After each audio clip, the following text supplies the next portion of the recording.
Gentlemen, thanks for being here tonight. Obviously, you have a number of things where you see common ground, but border security and border issues seems to be the biggest, and that's where I want to start. I want to play a soundbite from the Department of Homeland Security Secretary up on Capitol Hill, asked a familiar question again. Take a listen. Do you continue to maintain that the border is secure? Yes, and we are working day in and day out to enhance its security, Congressman. Right. Congressman Cuellar, how do you respond to that, and what do you see on the ground? Look, I live on the border. I don't just come visit here.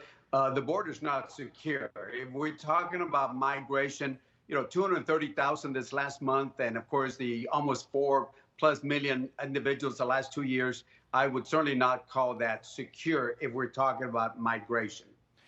Congressman Katko, a lot of people say that's exactly the fact, Democrats and Republicans, but how do you fix it in the current environment? How do you both, on both sides of the aisle, try to get something done with the Biden administration saying what they're saying about the border?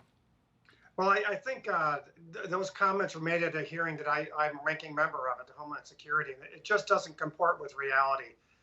Henry recognized that. He's a Democrat. I recognize it. I'm a Republican.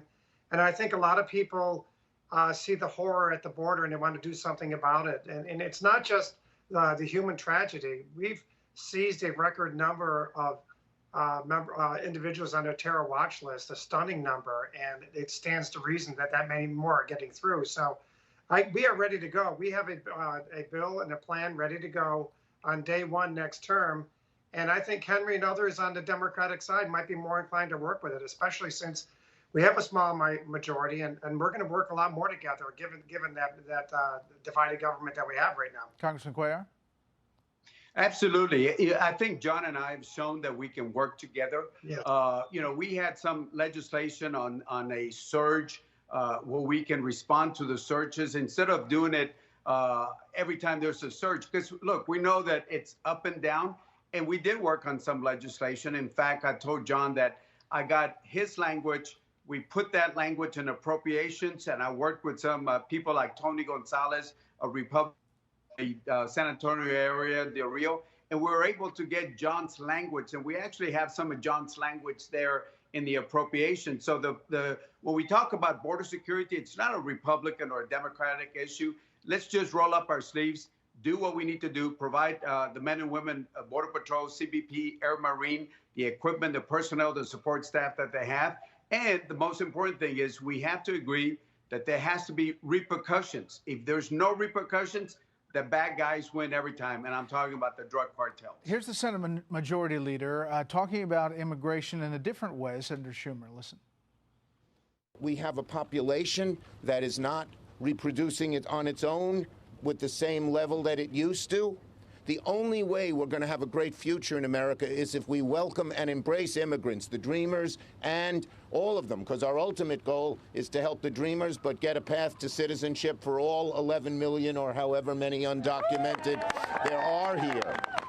Now, is Senator Schumer talking past you all, or is that a language that you can somehow figure out how to get to common ground, Congressman Katko? Well, yeah, listen, the bottom line is there's two ways to analyze it. First of all, you can't really talk about immigration reform, in my opinion, unless the border's secure. And there's not a country on earth that will put up with what's going on our southern border. You can give me the most liberal countries in the world, they wouldn't do it.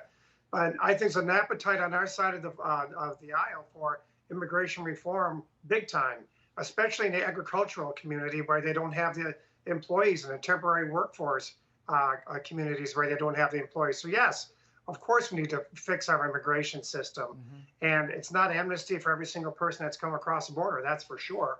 But it is trying to recognize where we need the help from labor shortages, but also recognize that we have to secure our border before we're going to get any Republicans to agree to that type of reform. Congressman Cuellar, last word here. I mean, as you get ready for this new Congress, what do you say to people who say, is something going to get done on this issue?